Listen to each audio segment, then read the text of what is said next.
marked its second anniversary in office by declaring that his economic reforms were working.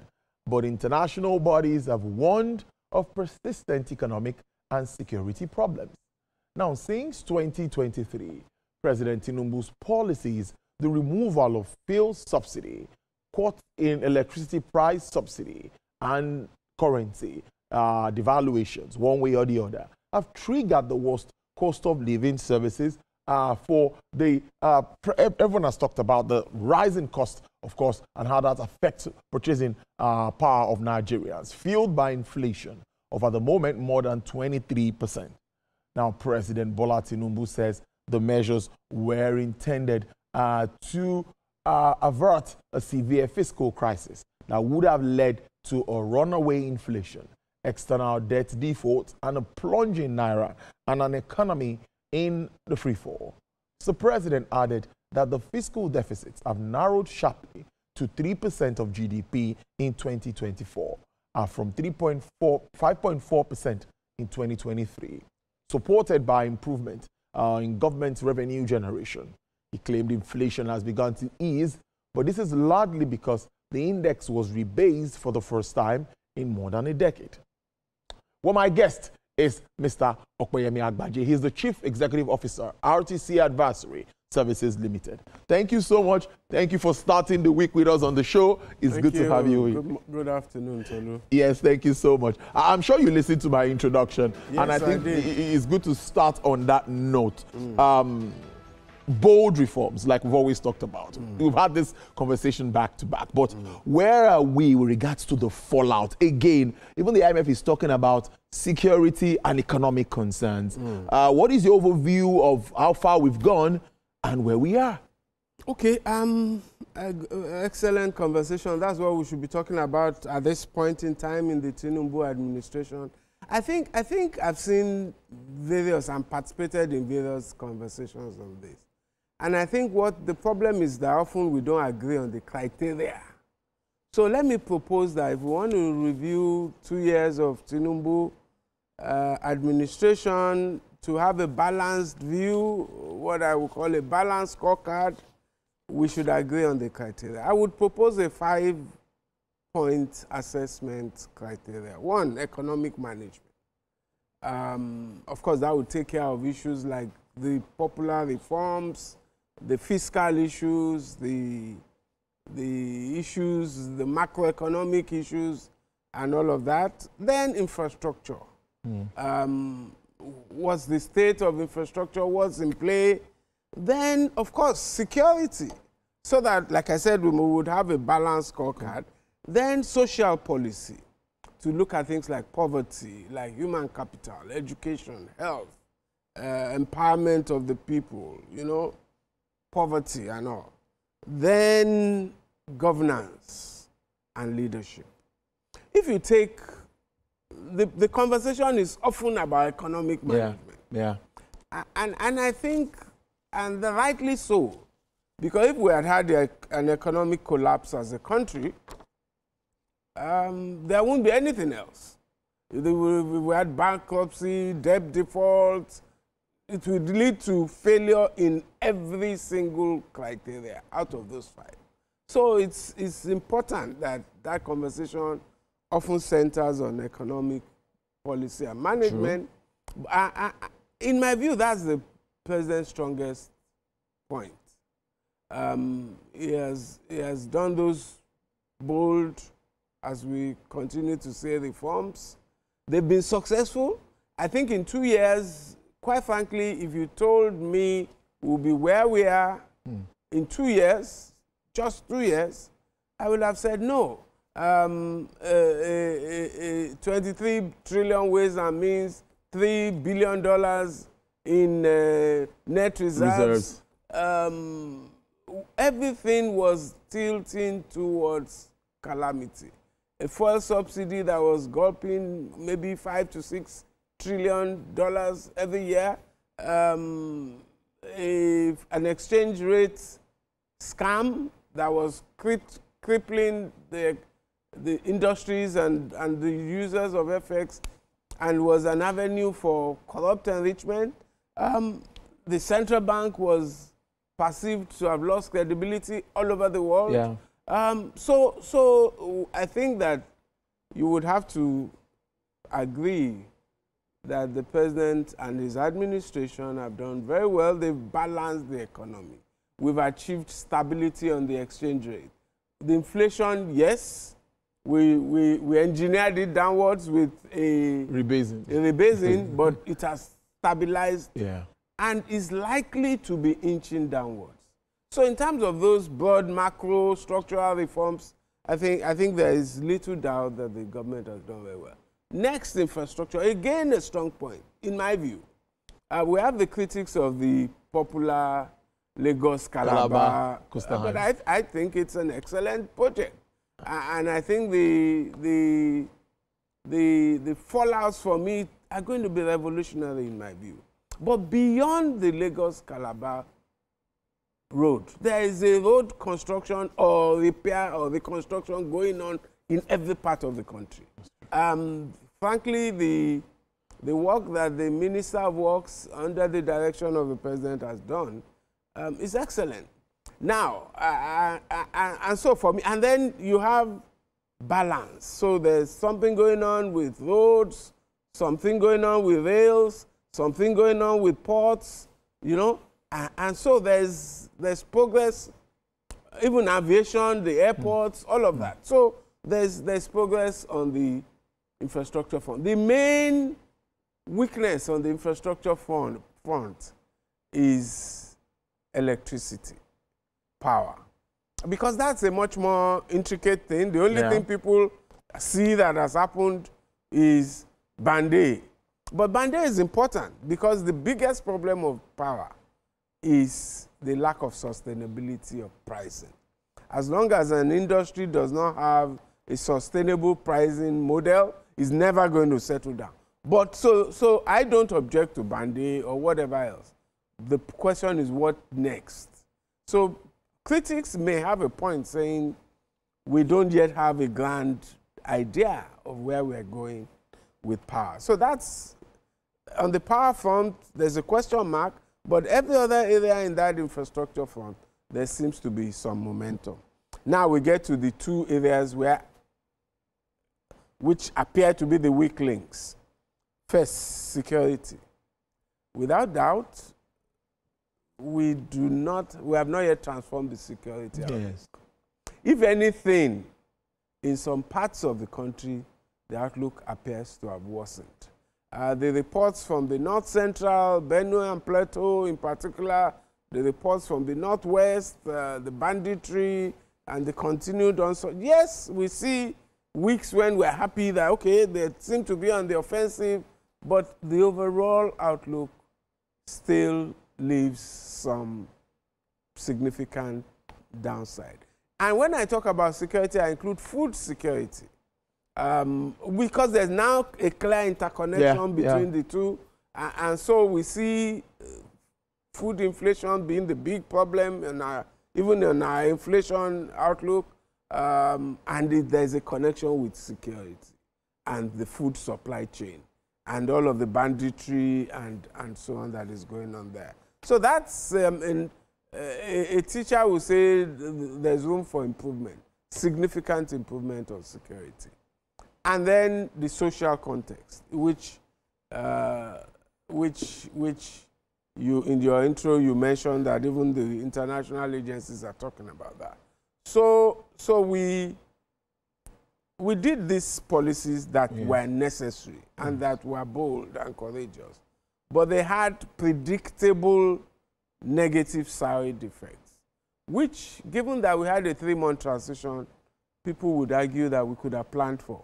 And so there's no doubt that those policies, by their nature, anything that's going to produce some devaluation of the currency, that's going to increase the cost of living of people, as both of those two major policies and even the electricity issues were predictably going to do, will affect poverty and would increase cost of living and so there's some argument that is you may you can't dispute that we had a slow start in our response to the poverty. However, there have been some also positives. So on social front, the school loans for students, the conditional cash transfers or cash transfers, credit initiatives that the administration is pushing that people can secure credits to consume. So there's some traction in terms of that, a policy-based approach to redressing poverty, to providing access to education. A lot of reforms in the health sector, the experts tell me, but I always argue that if you don't communicate it, then the people don't know. So it is not the experts that should be saying, those ministers, they're doing a lot, they've done this, they've done, should be sensitized to the whole community. So I would argue that yes, those two areas, security and the social context, are areas in which we need significant improvement. The last criteria, I think, is leadership and governance. It's a mixed bag. The words you will use to describe President Tinubu's leadership in 2 years, anybody who tries to describe that government, you will use words like very strong political will. I think he has shown very strong political will. In terms of political leadership, I think he has been astute. In terms of, I think I've heard the word visionary used quite often. So you think that he's on firm political ground politically, and he's shown very strong leadership. On the other hand, on the governance dimension, I've had a lot of complaints around the budgeting process and budget padding that cannot be good for governance. There's a perception that continues to be reinforced around high cost of governance and all of that. On the other hand, you would have to give the president credit. The two biggest, most people don't view him as an anti-corruption president. But what were the two largest sources of corruption in Nigeria in 2023?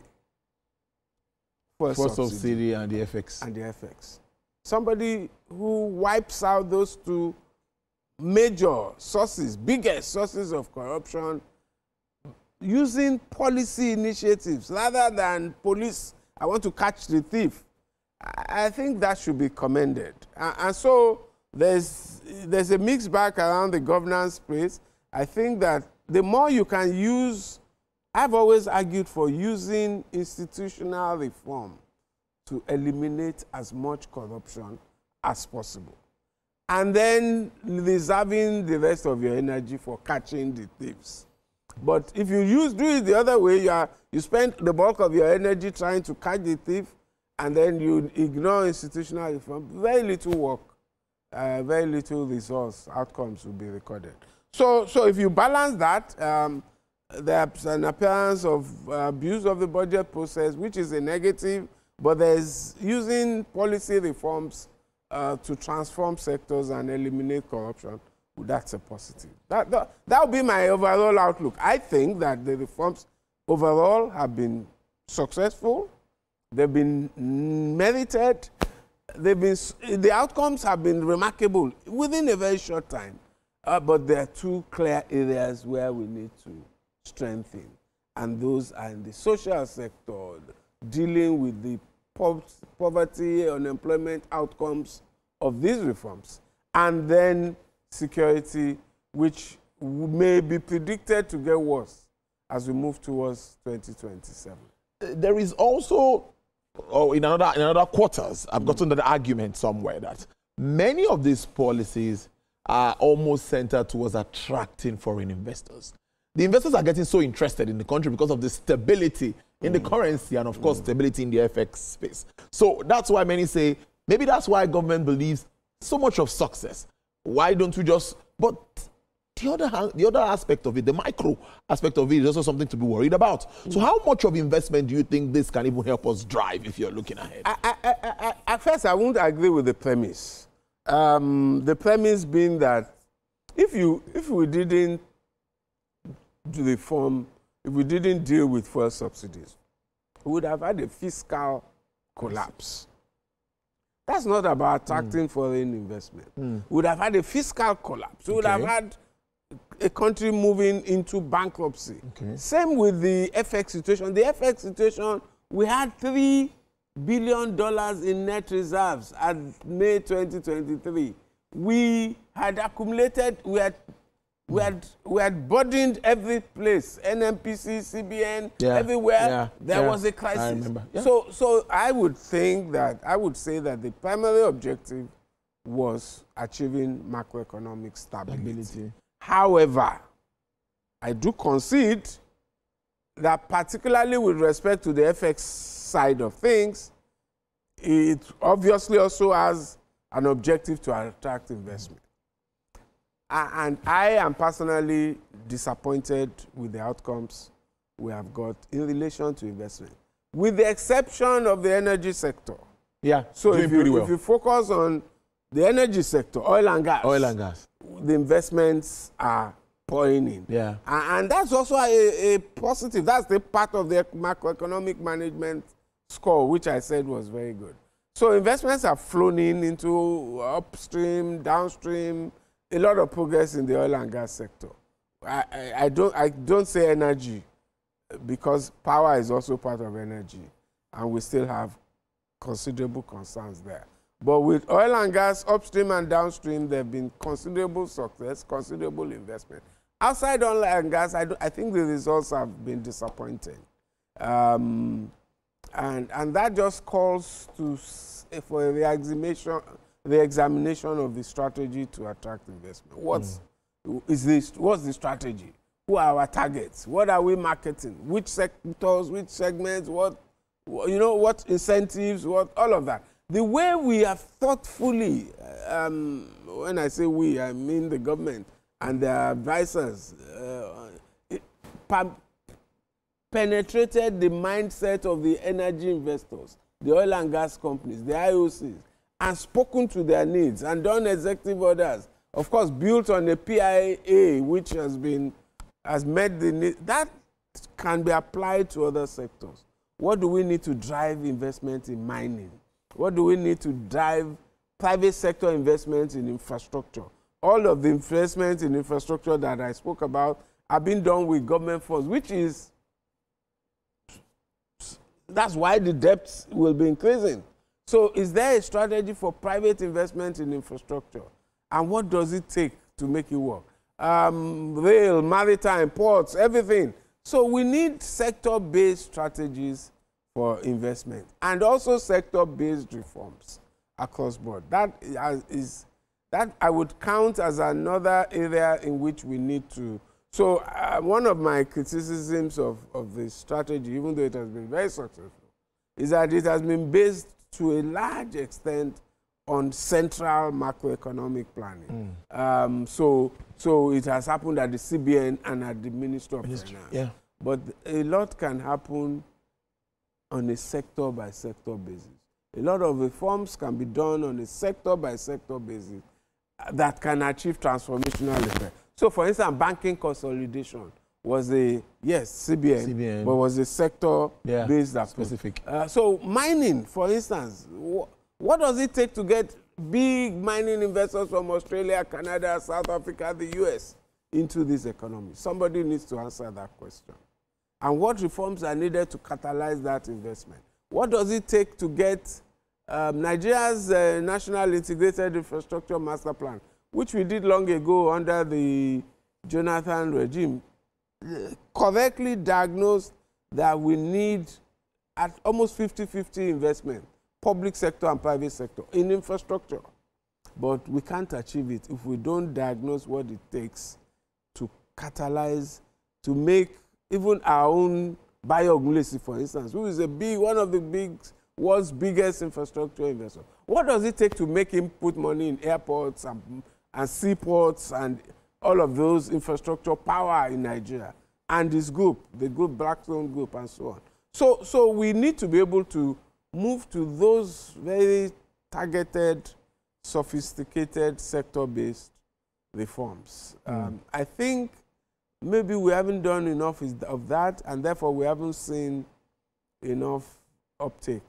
I think that one of the lessons I have personally learned is that the world may have changed a lot between 2001, 2005, when we were doing Obasanjo's reforms and succeeding with investments, and 2025. I think the world has become much more sophisticated and much more...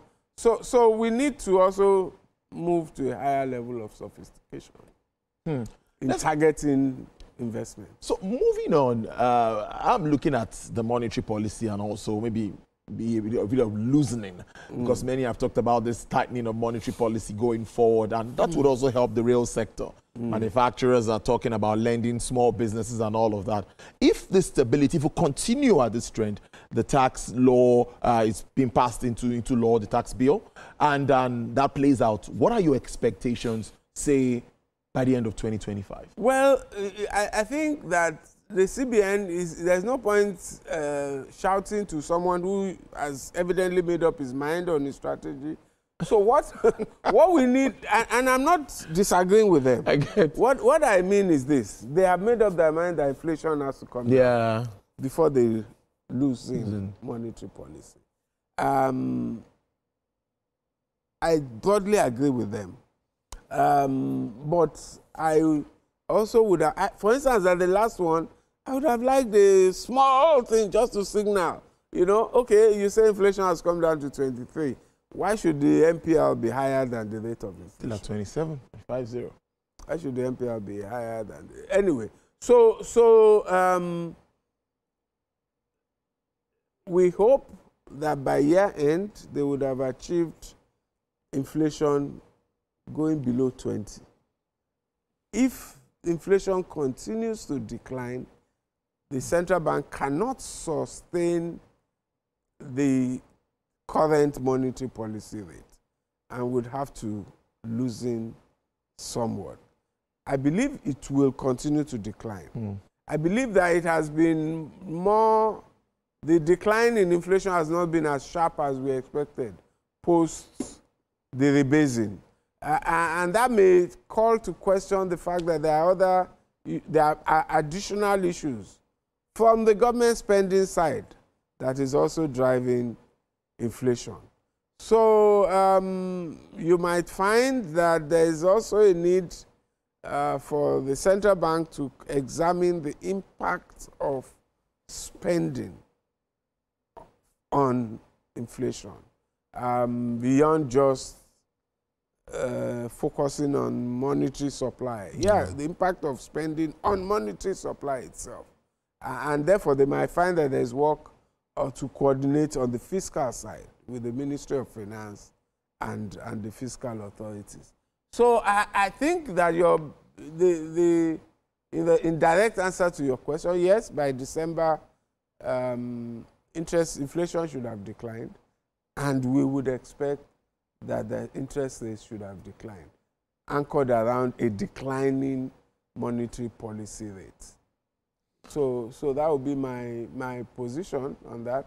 All right, then we'll see how things play out even as we move down. Your parting shot on this. What more do you want to say around this conversation? Because I know a lot has been touched already in your first overview. But you know, as we just wrap this up, what more? Well, I think that one of my concerns, and one of the concerns that government and analysts should have, is that we're going to move into a riskier period in terms of political risk, elections. We're approaching all of that. Those things put pressure on economic policy.